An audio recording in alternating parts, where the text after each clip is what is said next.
Acara baru kesukaan kita bakal tayang lagi di RTV tapi season yang baru. Apa ada yang seneng dengan berita ini? Akhirnya kita bisa mendengar suara bahasa Indonesia Eirin dan Sora di TV. Tunggu, kalau mau tahu apa sih season yang baru dan era cerita ini, coba nonton video yang ini untuk tahu lebih karena penjelasan yang bakal gua jelasin akan sedikit kurang dari yang sudah dijelaskan dari video tersebut. Pertama, penjelasan dulu. Dragon's Rising itu apa sih sebenarnya? Mungkin itu yang kalian tanyakan karena ini terlihat bukan dari ke-6 ninja yang kita tonton sebelumnya dalam 5 season. Namun dari posternya hanya 2 ninja dan karakter yang kita tahu sebelumnya. Ini Ninjago baru, dari era, season, cerita, karakter, tema, realm, alur, penulis, sets dan lain-lainnya. Banyak kan? Pastilah orang akan sedih dan gak rela lepas dari karakter kesayangan yaitu para ninja yang gak sepenuhnya akan tampil di season ini, tapi walau begitu ceritanya tetap seru kok. Gak ada deh rasa-rasa absennya keseruan karena karakter favorit hilang. Karena spoiler, mereka akan kembali. Yah walau gak semuanya sih. Kan ada Kai, Jay, Cole, Zen, Nia dan Lloyd. Mereka yang selalu ada di season-season sebelumnya dan difokuskan. Bahkan punya season masing-masing untuk karakter kita tumbuh. Serta yang paling difokuskan di Ninjago kan jurus muter-muternya kan ya kayak di lagu caranya lompat, tendang, pukul lalu putar. Dan itu semua diajarkan oleh Master Wu. Oh benarkah? Tapi kenapa anak kematian ini bisa sendiri tanpa diajari? Lalu kenapa malah ada kekuatan elemental baru lainnya yang aneh-aneh banget nih di season ini? Yang kita tahu dari para ninja ada api, es, tanah, listrik, air lalu dengan elemental alliance serta yang orang jahat para ninja lalui yaitu angin dan waktu karena hanya itu yang penting. Tapi kok ada yang teknologi dan panas? Apa-apaan lagi ternyata banyak naga yang belum pernah kita ketahui sebelumnya. Wah, dari sini udah banyak pertanyaan yang Dragon's Rising bisa jawab dengan gampang dan lewat cerita seru. Kalau gak yakin bagaimana bisa memenangkan hati seperti bagaimana Ninjago yang dulu telah bikin kalian jatuh cinta dengan seri ini, jangan ragu. Ini dia para ninja baru yang akan membuat cerita season mereka sendiri dari sekarang. Ingat, mereka bukan pengganti ninja kita namun karakter baru. Begini, ayo kita anggap 6 ninja kita sebagai keluarga, nah karakter baru ini keluarga lain untuk era baru. Sama kayak proses menjadi ninja, ada ruang untuk tumbuh. One thing I know about family is that it's just like being a ninja. There's always room to grow. Apa sih yang bikin kita sebagai fan Ninjago suka ama acara ini?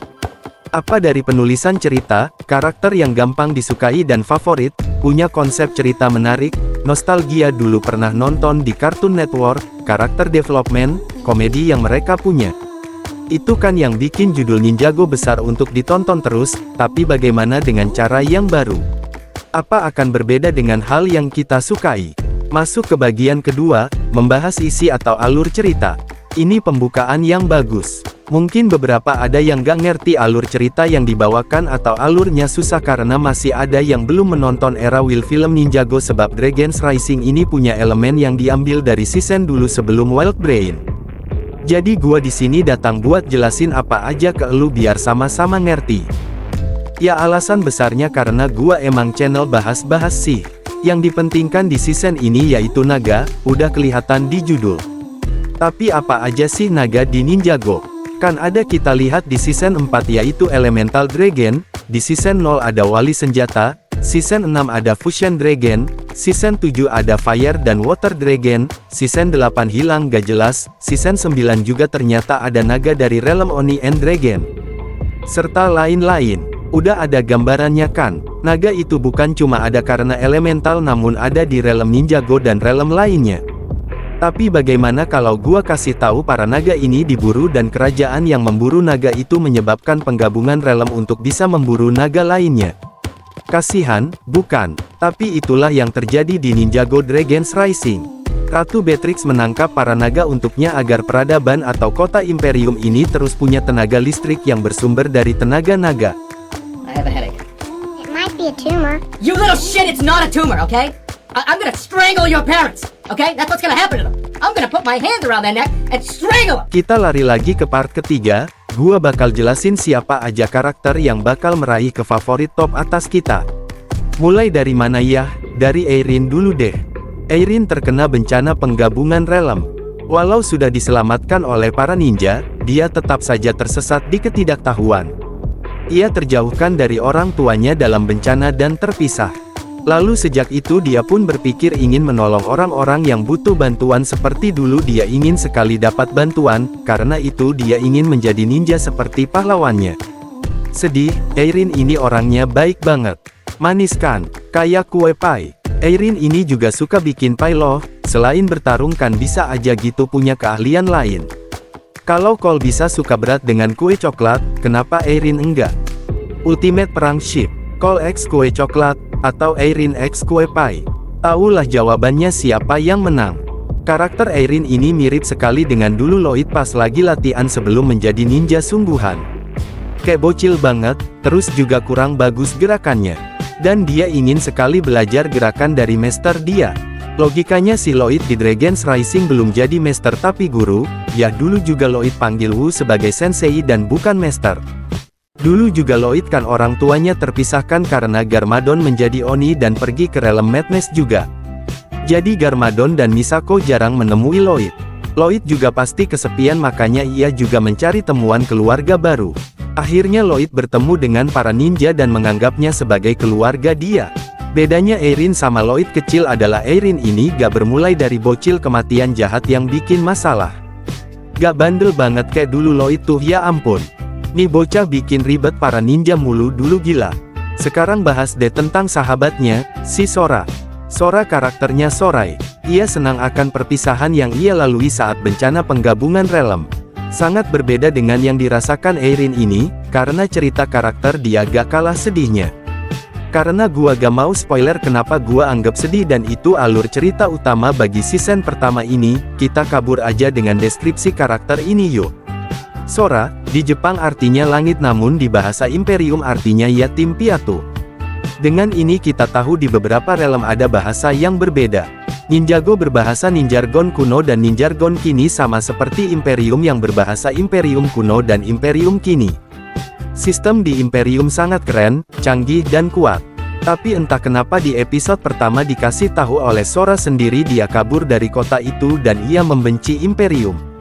Eirin bilang dia ingin coba mampir ke sana namun Sora memperingati kalau tempat itu tak seperti yang ia kira. Dari karakter ini sih kita juga ditunjukkan kalau dia punya keahlian teknologi. Dia bisa meretas robot, membuat mecha yang bisa menjadi motor karena kekuatannya. Nah mulai ke kekuatan nih. Kekuatan dia adalah teknologi itu sendiri, dengan dibantu oleh sinar Raiyu.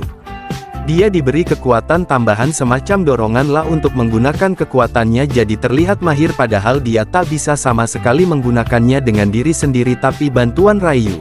Dia sendiri karena gagal terus-menerus lalu mulai berpikir kalau kekuatan ini semua punya Raiyu padahal punya dia sendiri. Dia tak percaya diri, namun ia mulai menyadari kalau dia punya tanggung jawab untuk menggunakan kekuatannya tersebut. Mirip dengan Nia dulu gak sih? Dia senang untuk diajari menjadi ninja tapi selalu merasa dia sendiri bukan ninja. Nia merasa seperti itu tapi tetap ingin membantu lainnya makanya ia membuat Samurai X. Lalu karena diberitahu dia punya kekuatan air, dia tak percaya. Dia terus-terus berlatih tapi tetap tak bisa. Ia mulai merasa air itu bukan kekuatan dia. Tapi seiring waktu ia menerima kalau ninja air adalah dirinya. Sama seperti Sora, saat diberitahu dia penguasa teknologi, ia tak percaya dan selama latihan ia tak bisa terus-menerus. Banyak ya ternyata karakter yang mengingatkan kita dengan para ninja kita dulu. Seru, bukan? Karena Ninjago tak sepenuhnya keluar dari cerita dulu. Ini masih Ninjago yang kita kenal. Lalu Wildfire. Saat Lloyd menjalani misinya, ia melihat tahanan yang mengeluarkan kekuatan api jadi ia marah karena kekuatan itu mengingatkannya dengan Kai dan ia menyuruh Kai untuk tidak ikut. Saat tahanannya dibuka, ternyata isinya bukan Kai tapi orang lain. Sampai-sampai mereka bertarung hanya karena kesalahpahaman yang Wildfire pikirkan. Dia anak yang selamat dari bencana lain bukan penggabungan.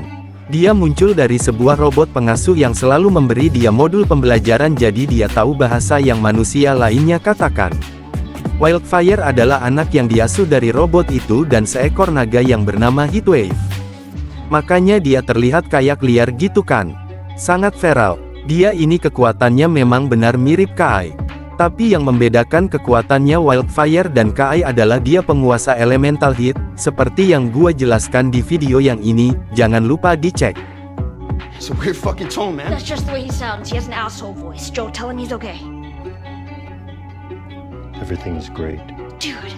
Dari penjelasan, alur cerita serta karakter, apa kalian sudah ada rasa-rasa hype buat nonton season keren ini? Pasti dong. Dari tadi aja yang gua jelasin tuh menarik-menarik semua tentang Dragon's Rising ini. Untuk pertanyaan kapan akan tayang di RTV yaitu tanggal 3 Juli jam 2 siang. Siap-siap ya untuk nonton, karena bakal seru banget. Bagaimana kalau telat nonton? Di sini gua udah buat sub Indo serta bagi yang mau dari subtitle official ada di Netflix kok. Setting jadi yang bahasa Indonesia, lalu enjoy season ini deh.